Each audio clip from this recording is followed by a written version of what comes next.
মৌমিতার উপরে ঝাঁপিয়ে পড়ে 18 থেকে 20 জন নির্মম ভাবে তাকে ভোগ করে। তার শরীরের মধ্যে 113টি কামড়ের দাগ পাওয়া যায়। তার গলার এই হাড়টা ভেঙে যায়। তার শরীর থেকে 150 গ্রাম বীর্য পাওয়া যায়। তার একটি সুন্দর সাজানো গুছানো জীবন ছিল। হঠাৎ করে একদিন দুপুরবেলা খাবার শেষে তার বান্ধবীরা বলল, চলো একটু বিশ্রাম নিতে যাই। সেই বিশ্রাম নেওয়াটাই যে তার জীবনের শেষ বিশ্রাম হবে সেটা মৌমিতা কখনো চিন্তাও করতে পারেনি। তারই মেয়ে বান্ধবী দুজন কলিগ তাকে ওইখানে নিয়ে যায়। এক পর্যায়ে কিছু সংখ্যক ছেলেরা ওইখানে চলে আসে। তার কলিগ বান্ধবী তাকে এইভাবে গলার মধ্যে ধরে, অন্য একজন বান্ধবী তার পায়ের মধ্যে ধরে। এরপর নির্মম ভাবে একের পর এক হায়নার দল তার উপরে নির্মম অত্যাচার চালায়। মৌমিতা চিৎকার করে কাঁদিতে চাহিয়াও করিতে পারেনি চিৎকার, কারণ তার গলার কণ্ঠস্বরটা আগে বন্ধ করে রাখা হয়েছে। 30 সেকেন্ডের অধিক সময় ধরে কারো গলার মধ্যে চেপে রাখা হইলে তার চোখ দিয়ে রক্ত বের হয়ে যায়। হ্যাঁ, মৌমিতার চোখ থেকে ঝরার কথা ছিল পানি, তবে ঝরেছে রক্ত। মৌমিতা শুধু তাকিয়েছিল তার মেয়ে বান্ধবী কলিকের দিকে। বারবার শুধু চোখের ইশারার মাধ্যমে বোঝাতে চেয়েছিল, তুমি একজন মেয়ে, আমিও মেয়ে। কিভাবে একজন মেয়ে হয়ে আরেকজন মেয়েকে এইভাবে হায়নার হাতে তুলে দিলা? মৌমিতা চিৎকার করছে বারবার। ভাই, ও কাউকে বোঝাতে পারে নাই। মৌমিতা একটি ছোট্ট ভিডিওর মাধ্যমে মানুষকে একটি বার্তা পৌঁছে দেয়, যেখানে প্রকাশ পেয়েছিল তার সাথে ঘটে যাওয়া কিছু নির্মমতা। এরপর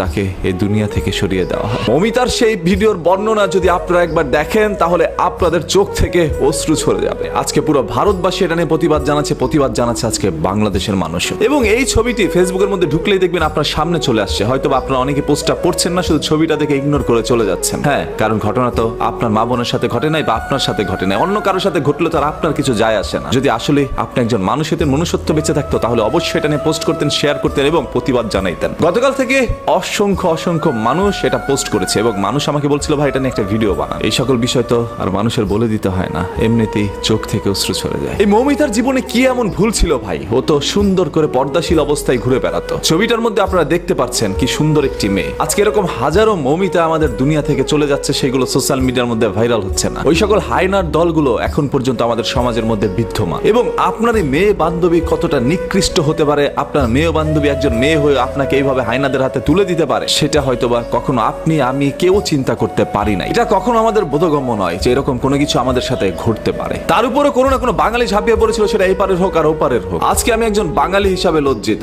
আজকে কণ্ঠস্বর দিয়ে কোনো শব্দ ব্যবহার হচ্ছে না, কারণ আমি মৌমিতার সেই বর্ণনার ভিডিওটি এখনো ভুলতে পারি না। আমার চোখে বারবার সেই দৃশ্যটি ভেসে আসছে। কি নির্মম ভাবে একজন মানুষকে এইভাবে দুনিয়া থেকে সরিয়ে দিতে পারে তারা। শুধু তাকে ভোগ করে সীমাবদ্ধ ছিল না, তার শরীরের মধ্যে 113টি কামড় দেয়, যেটা কোনো হায়নাও হয়তো বা ছিঁড়ে খাওয়ার সময় দেয় না। হায়না তার পেটের ক্ষুধার জ্বালায় হয়তো বা শিকার করে খায়, সেটা তার খাদ্য। ওরা কেন মৌমিতাকে ভোগ করলো? এই মৌমিতার পৃথিবী থেকে চলে যাওয়ার দৃশ্যটা এর চেয়ে ভালো তো হইতে পারতো। এরকম নির্মম ভাবে কারো যেন পৃথিবী থেকে চলে যেতে না হয়। কোন আক্রোশ থেকে এই ধরনের কাজগুলো করছে, কোন ক্ষোভ থেকে এই ধরনের কাজগুলো করছে, সেগুলো হয়তো বা বেরিয়ে আসবে। তবে আজকে যারা পথে নেমেছেন, এটার বিচার চাচ্ছেন, আপনাদের প্রত্যেকের কাছে একটা অনুরোধ করছি ভাই, যতক্ষণ না পর্যন্ত সেই সকল অপরাধীর সর্বোচ্চ শাস্তি দেওয়া না হবে প্রকাশ্যে, ততক্ষণ পর্যন্ত আপনারা রাস্তায় অবস্থান করবেন। যে যেখান থেকে পারেন এটা নিয়ে তীব্র প্রতিবাদ জানান। আদারওয়াইজ আজকে মৌমিতার সাথে আগামীকাল আপনার সাথে, আপনার মা বোনের সাথে এরকম ঘটনা ঘটতে দেরি হবে না। আমি চাই না চোখের সামনে এরকম আর কোনো মৌমিতা জীবন দেয়।